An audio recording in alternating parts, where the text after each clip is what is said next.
2024 itu adalah tahun politik. Iya, betul. Political tension-nya itu sudah mulai terjadi dalam tahun-tahun ini.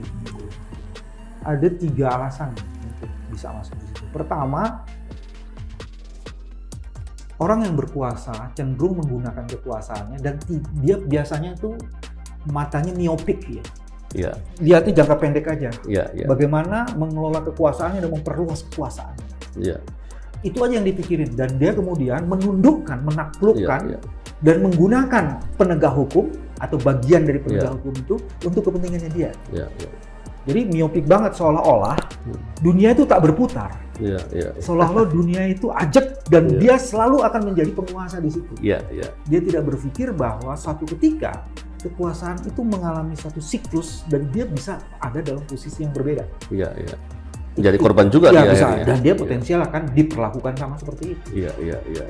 Bagian yang kedua sebenarnya dalam situasi seperti itu, maka orang, kelompok dan penguasa seperti ini akan membuat sistem itu menjadi majority. Tidak ada check and balance-nya di situ. Jadi lembaga-lembaga yang tadinya berfungsi sebagai check and balance memang dimatikan, diintervensi, ditundukkan, dipolitisasi untuk kepentingan itu. Jadi dengan begitu tidak ada lagi lembaga pengawasan yang akuntabilitasnya itu bisa dipertanggungjawabkan. Memang dilemahkan, dirusak, diintervensi. Itu yang dilakukan. Jadi dengan begitu yang terjadi bisa saja wadaknya seolah-olah pengawasan, tapi seluruh fungsinya itu sudah luntuh. Udah bisa seperti itu. Jadi poin ketiga itu terjadi seperti itu. Nah, bagian yang ketiga yang paling mengerikan itu sebenarnya di dalam lembaga pengawasan itu sudah ditempatkan orang-orang. Dan yang cilakanya dia tidak menundukkan, malah dia menjadi justifikator atas seluruh proses di sini. Nah, itu yang terjadi. Lembaga-lembaga yang mempunyai otoritas yang spesifik itu cenderung dimanfaatkan dalam tahun-tahun politik. Gini, kekuasaan yang sudah korup, di mana kezaliman itu pada tingkat yang paling dahsyat, gitu, maka dia biasanya menjadi satu-satunya pemilik kebenaran. Dan dia menciptakan pasar gelap ketidakadilan. Karena dia sudah kuasai semua. Nah, dari konteks dulu kita mengenal kata mafioso, mafia peradilan, mafia hukuman. Cuman sekarang kata-kata itu tak muncul lagi. Sekarang udah lebih dahsyat lagi, karena ada mega skandal. Jadi kalimatnya udah sangat hiperbol banget. Dalam situasi seperti itu, maka dia biasanya sudah menaklukkan seluruh pusat-pusat kekuasaan yang melakukan kontrol.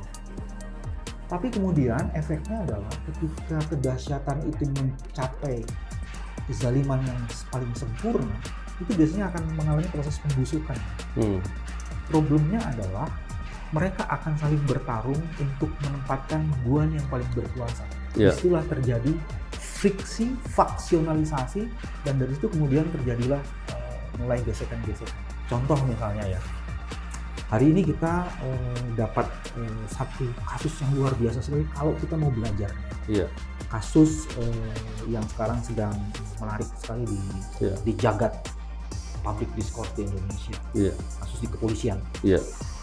Kasus kepolisian ini menurut saya bukan sekedar puncak gunung es. Ini adalah potret skandal yang luar biasa dahsyatnya. Dan persoalannya kemudian diskusi kita hanya persoalan-persoalan yang berkaitan dengan isu perselingkuhan, isu macam-macam. Tapi sebenarnya kita harus mendorong teman-teman di kepolisian yang masih mempunyai itikat baik itu untuk melihat masalah ini jauh lebih fundamental lagi. Sekarang pertanyaannya kan gini, dulu ada militerisasi dan itu dilawan. Militerisasi itu double functions dari militer yang masuk ke ruang-ruang publik, di mana seharusnya mereka tidak boleh masuk. Sekarang ada kosakata sosiologi politik yang baru yang disebut dengan polisisasi. Polisi ada di seluruh ruang sendi kehidupan masyarakat.